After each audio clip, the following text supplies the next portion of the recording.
Hi Aries, Sun, Moon, Ascendant, or Venus. This is Dane, and I'm going to be doing your angel and spirit guide message reading for you. Now, this reading is undated because I am of the firm belief that whenever you come across it is the exact moment that your angels and your spirit guides want you to hear this message. So let's dive right in now, Aries. I'm going to be starting with your spirit guide animal cards. Now, these are going to be your totem animals, so if you see them in the wild or just an image of them, this is your angels and your spirit guides really tapping you on the shoulder saying, remember this message. So let's start now. Angel and spirit guide message for Aries. Angel and spirit guide message for Aries. Angel and spirit guide message for Aries.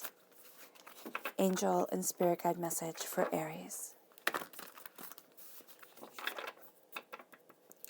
Show me clearly, show me clearly, show me clearly, show me clearly, show me clearly. Oh, fantastic. Okay. So we're going to go with the first one and the last one that fell.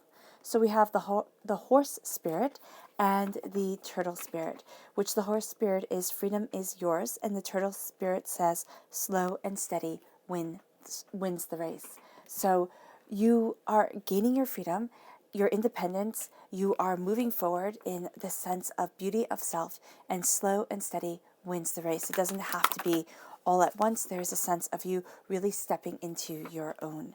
And let's see what your chakra message is for this time. Angel and spirit guide message for Aries. Angel and spirit guide message for Aries. Angel and spirit guide message for Aries. Show me clearly, show me clearly, show me clearly, show me clearly, show me clearly. Fantastic. So we have inspiration and we have soul's healing. So we have the sacral chakra, and then we have the soul star chakra. So the sacral chakra is where, so the sacral chakra is where a lot of negativity is held from this life and from past lives. So with that coming up, you are being inspired as you release the negativity of the past and really move forward into the soul's healing of the present. So let's see here what your tarot has to say. Angel and spirit guide message for Aries. Angel and spirit guide message for Aries. Angel and spirit guide message for Aries.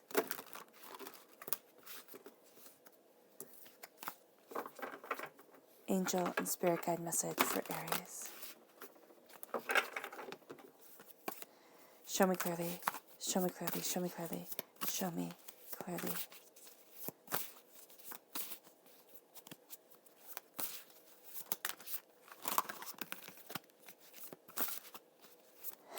Fantastic. So we have the Seven of Cups at the heart, which is beautiful. Then we have perspective, which is the Hanged Man. So you're really looking at things differently, and you're going to see that the clock that you had for things, kind of like you thought, okay, things have to go in this certain time frame. It's not going to be that way. Yeah, because you have the High Priestess. I love that. Then we have the Tower, intense. The Devil, this is a Capricorn energy, a time frame of December 22nd to January 19th. The Eight of Swords. And then the Nine of Cups. Oh, that's beautiful. Then we have the Four of Wands. The Queen of Cups, water sign energy, Pisces, Scorpio, Cancer. And then we have the Seven of Swords. The repeat of the number 7 here for you, Aries, is saying keep things on the up and up. Not that you wouldn't, right? But it's really saying here that if you even tell a little white lie, you'll be called out on it. This is also going to be a time for you where you really respect honesty above all else. So when we have here the horse spirit and the turtle spirit, we have freedom is yours, slow and steady wins the race. Freedom is yours. Be slow, be steady, be kind of methodical about things during this time, because you're going to see inspiration being a part of you, and you're going to see yourself really moving forward. And I love that, we have the horse, which here is showing kind of speed. And then we have the turtle, and the sea turtle can live hundreds of years, and slow and steady, or for over 100 years, and slow and steady is what gets them forward. So you're going to have this kind of you're going to have the sense where you want to rush forward with things, Aries, and then you're going to want to slow things down. So having this balance is going to be absolutely beautiful for you during this time. And this is a time also when you are inspired. You are going to see that a lot of past pains, past hurts, past disappointments are coming up, but not in a way that it gets you mad, angry, where it feels like it's trapping you, in a way where you start to see the underlying beauty. And you might say, Dane, there's nothing beautiful about what I went through. And that can be absolutely true. But the way that you are connecting with people now, the way that it has shown you compassion or has brought you to a place of compassion and love and understanding is the beauty. And that's what's going to be what leads you forward, what guides you to something more, to something beautiful within yourself as you move, develop, and transform. And this leads you to your soul's healing. With the soul star chakra, which is located 6 inches above your head, this is a sense of really connecting with your angels, really connecting with your soul self, your truth, being healed, being empowered, and moving forward. As you do so, you're going to see with the 7 of Cups that a lot of things start opening up to you. The 7 of Cups is saying you're looking at this, you're looking at that, you're looking at a lot. And this can also be really daydreaming, imagining what will it be like, when I've conquered what I needed to conquer, or as I move forward with what I truly want in life. And here, this warns against simply daydreaming. And this really calls to inspiration. This calls to listening to your heart, your soul, yourself, and visualizing the way that you want to move forward, the place that you want to be within your life. And as you do so, you call upon your power, you call upon your strength, and you start focusing on one thing at a time. Because remember, it's through conquering one thing and then another that you start to build this beautiful palace of success, prosperity, joy, happiness. And as you do so, you're going to see that the first place you need to conquer everything is between your ears, is within your mind.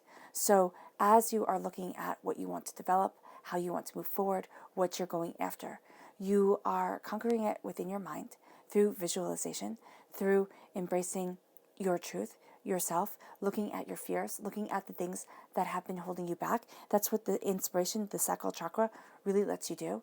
It lets you see why you feel stuck in a certain area, why it's harder to move forward here than it is there. And it leads you to the Queen of Cups. The Queen of Cups is a water sign energy, Pisces, Scorpio, Cancer. But as you visualize what you love, you start moving forward in your heart's truth.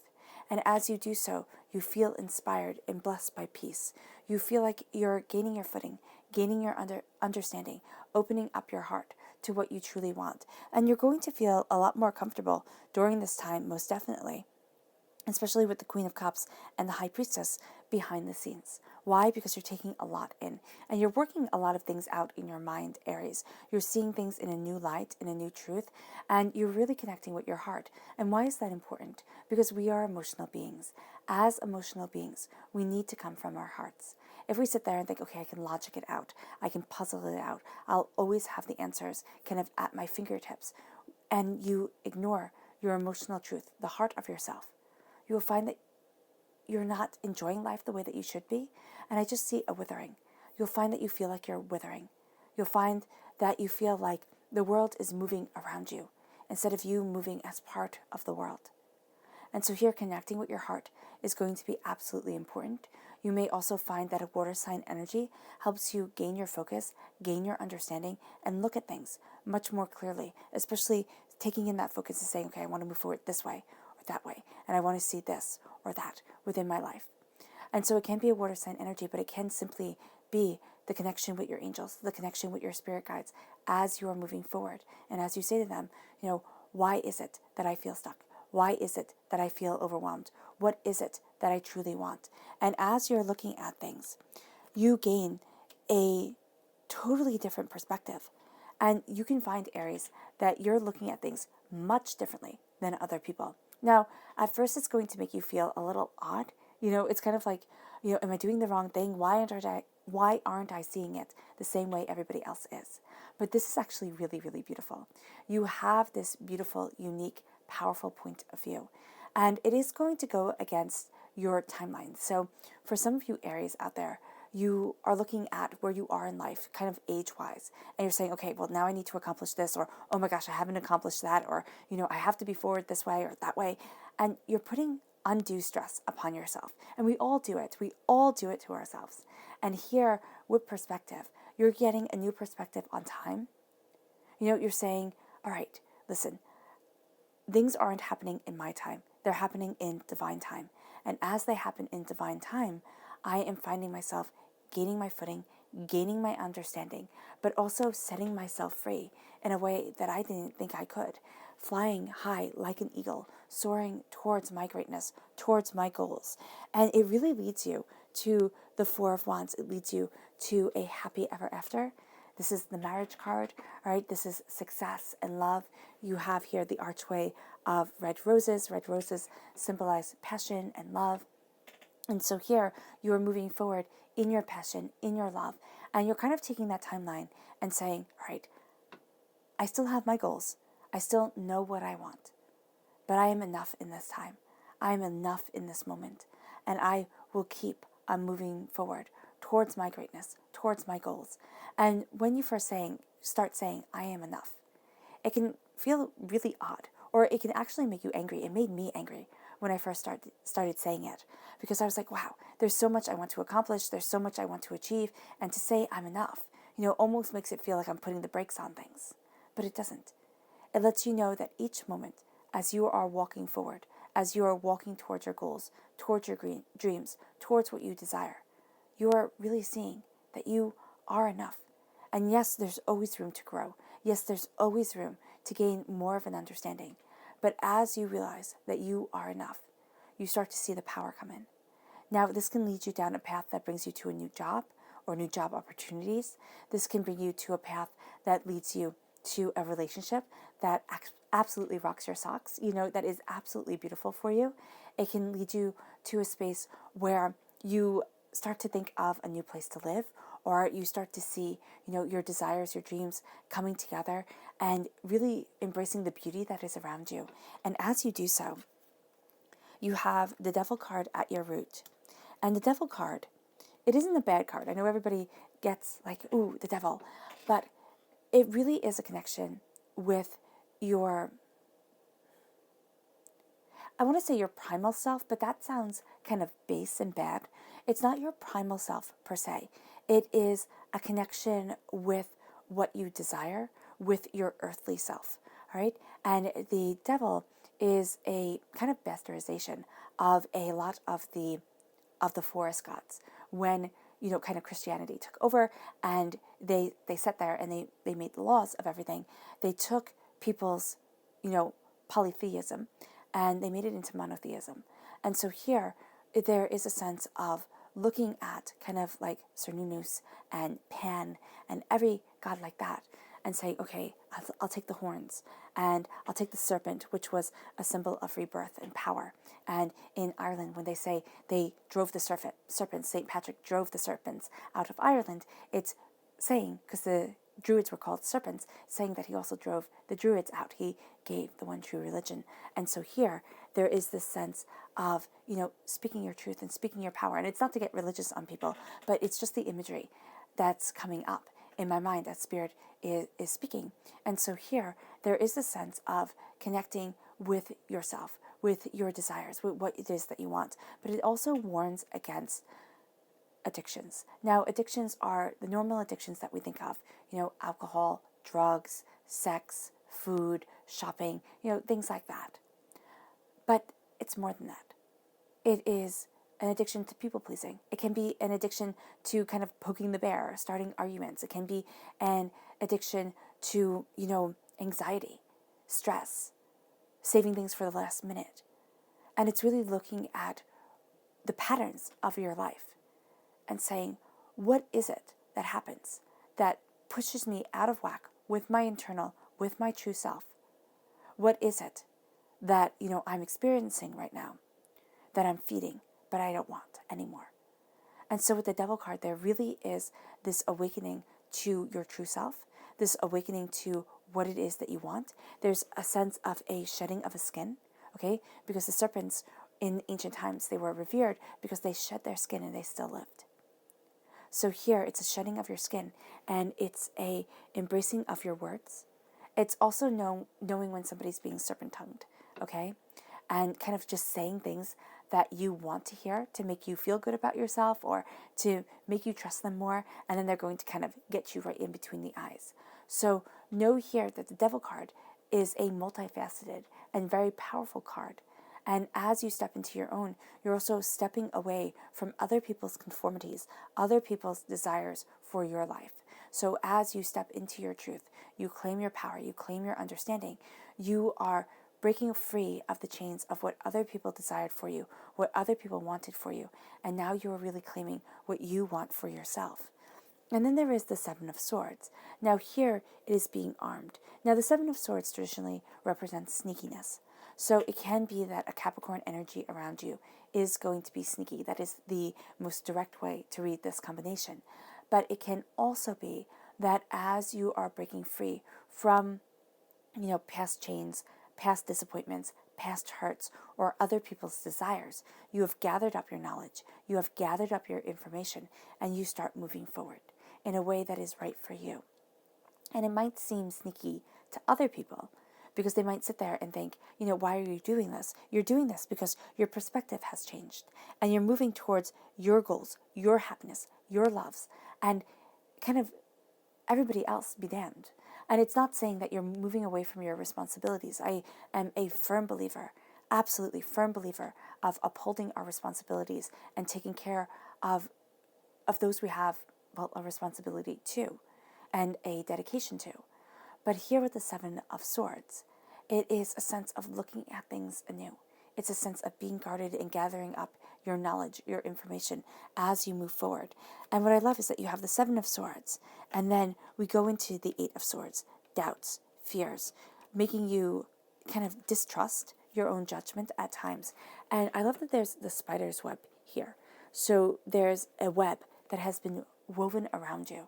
It can be, a web of lies, most definitely, that old saying, but it can also be, something beautiful, but that you feel trapped in, or something where you're thinking about it and you feel like you're going around in this circle, in this circle, in this trap, in this disappointment, in this upset, in this upheaval, and you're sitting there and you're trying to look at things anew, trying to see what it is that you desire, what it is that you need. And the mind is going to play a bit of tricks on you during this time, Taurus, during this time, Aries. And it can be, a Taurus energy around you where, you start doubting, but it also can be that you really dig your heels in, like that energy, okay? Like that Taurus energy. And you say, no, this is what I want. This is what I desire. And you kind of push out the rest. And I do see that very powerfully here. That was a very interesting input by Spirit, a slip of the tongue. And then it leads you to the Tower time. So the Eight of Swords, the doubts, the fears, the feeling overwhelmed, the questioning, the wondering if I'm doing the right thing mentality leads you to the Tower. Now the Tower is kind of like Humpty Dumpty, right?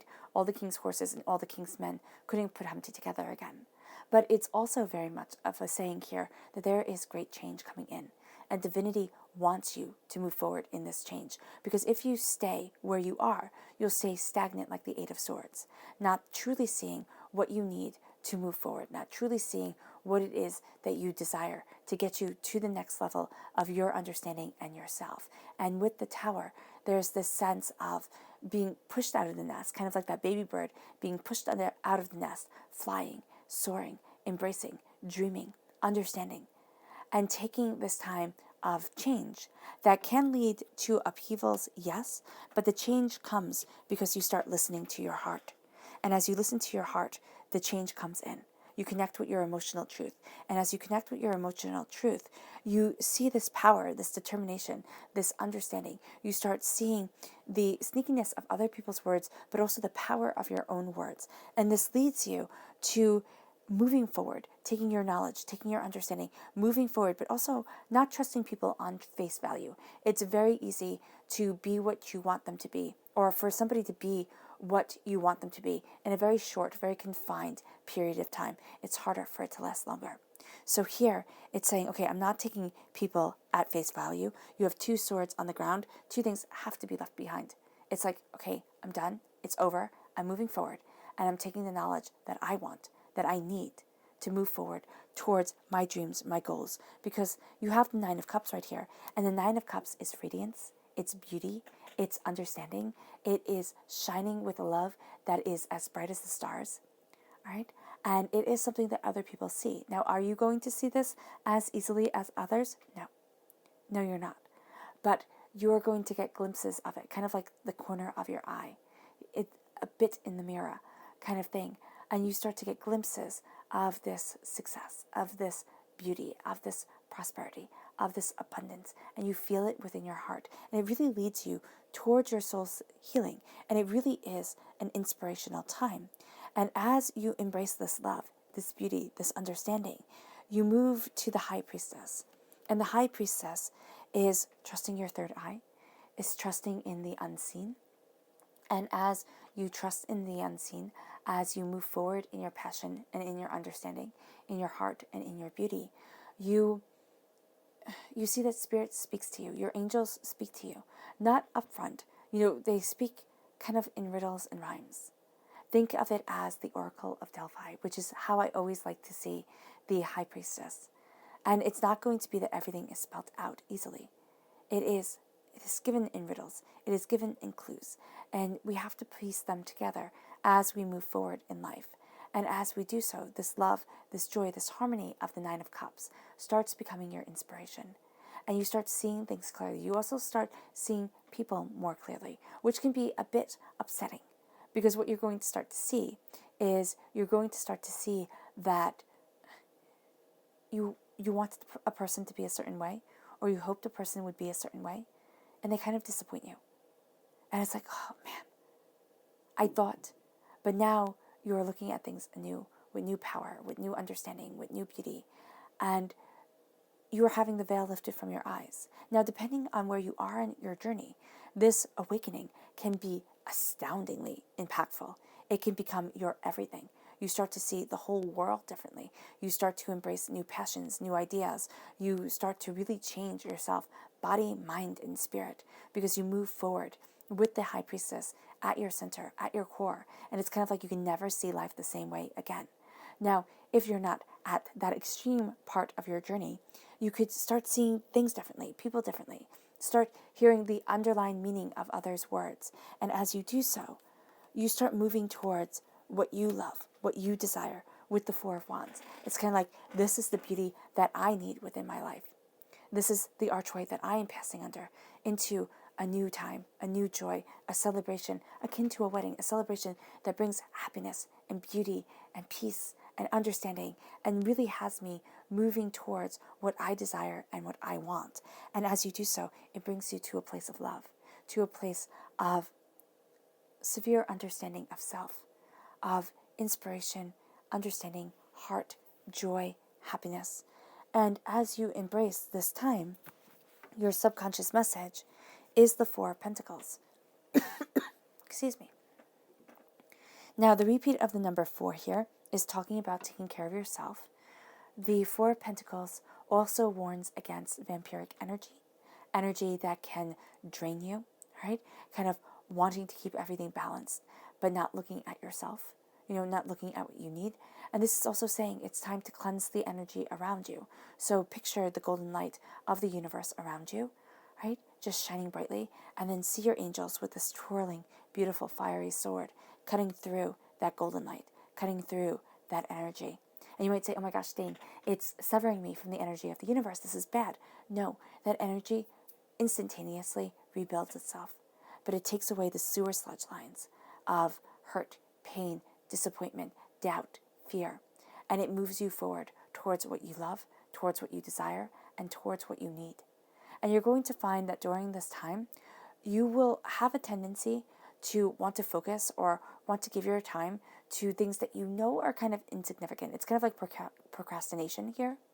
And as you look at this or get angry at things that you know that are little, and as you look at this, as you experience this emotion, you pinpoint it and you say, okay, no, I'm changing. I'm changing this. I'm stopping this because this is the negativity. This is that vampiric energy holding me back.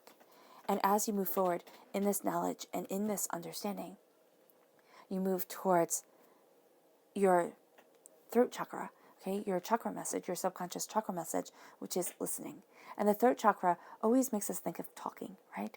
But it is as important to listen to the words that people are saying, but also know that their definition of these words may be astoundingly different from your definition of these words. So it's also an understanding, a compassion, a beauty, a truth, and knowing that sometimes people just talk.